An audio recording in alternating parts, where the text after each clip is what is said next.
I used to think I had everything figured out. A stable job, a beautiful wife, 2 healthy kids, and the keys to our brand new home. From the outside, everything looked perfect. I was the man who had it all, the one others came to for advice. I smiled in photos, posted Bible verses on social media, and showed up at church every Sunday like clockwork. But inside, it was different. I treated God like a formula: go to church, do good, get blessed. I never realized how fragile that mindset was, until it all crumbled. It started with my job. One Friday afternoon, my boss called me into his office. I walked in confident, unaware that I was walking into the end of life as I knew it. "We're downsizing," he said, eyes lowered. "Today's your last day." I was stunned. I had given years of my life to that company. There was no warning, no severance, just a cardboard box and a handshake. I went home and told my wife. She tried to stay positive. "We'll figure it out," she said, holding my hand. I wanted to believe her, but a storm had already started, and it wasn't done. A few weeks later, my wife began complaining of headaches. At first we thought it was stress, then nausea, then fatigue. The doctor ordered tests. The results came back fast, too fast. Brain cancer, aggressive, the kind that doesn't wait. Our lives flipped overnight.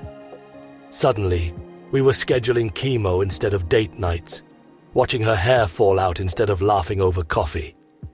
I was her caretaker, her emotional anchor, and the father of 2 confused children, asking why mommy was always so tired. I prayed, I pleaded, I fasted, but heaven felt silent. I remember one night, she lay in bed, barely able to speak. Her fingers gripped mine. Her eyes welled up. "Where is God?" she whispered. I didn't know what to say. I didn't even know what I believed anymore. I wanted to shout at the sky, to demand answers. Instead, I nodded and said, "I don't know." That was the first time I admitted it. She passed away 6 months later. Peacefully, they said. But nothing about that moment felt peaceful. I held her hand as her breathing slowed. I watched the monitor until it flatlined. I kissed her forehead as the nurses pulled the sheet over her. And something inside me shattered. I didn't just lose my wife. I lost my faith. I stopped praying. I stopped going to church. I pulled the verse cards off our fridge and threw them in the trash. The God I thought I knew felt gone. I focused on surviving. For the kids. For the mortgage. I got a new job eventually. It paid the bills but did nothing for my heart. Nights were the worst. The silence screamed. I started drinking. Not out of rebellion, but out of desperation. Just enough to sleep. Just enough to not feel. I avoided mirrors. I didn't recognize the man staring back. One night, after putting the kids to bed, I sat outside on the back porch, stars above, whiskey in hand, and I said out loud, "If you're still there, say something." Nothing happened. No thunder, no wind, no voice. I laughed bitterly and muttered, "That's what I thought." I went to bed empty. That night, I had a dream, but it felt more like a vision. I stood in what used to be my home, but it was in ruins, ash, broken beams, shattered glass.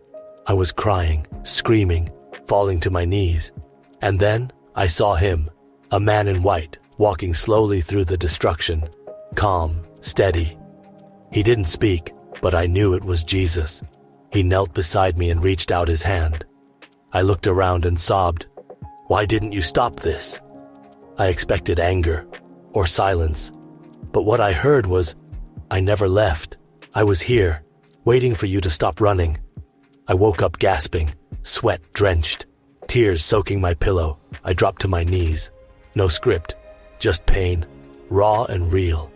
I told God everything, my anger, my guilt, my questions.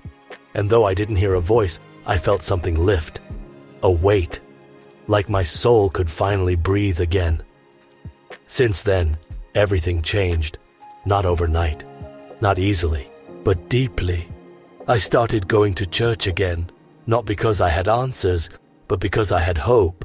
I joined a grief group, I got counseling, I started journaling, I began praying again, not perfectly but honestly.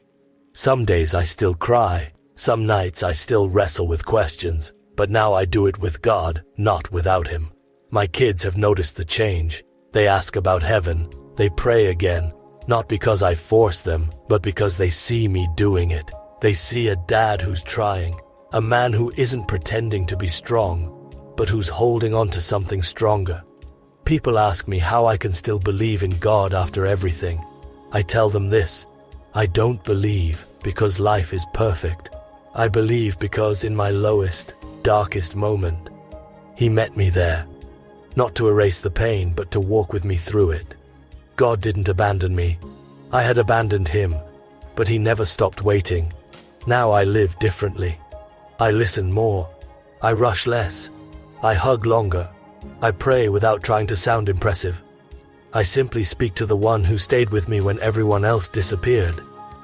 Faith isn't about getting everything you want. It's about trusting even when you don't. It's about choosing to believe that God can take your ashes and build something beautiful again. I don't have all the answers, but I do have this: a story, a scar, and a Savior who met me in the ruins and never let go.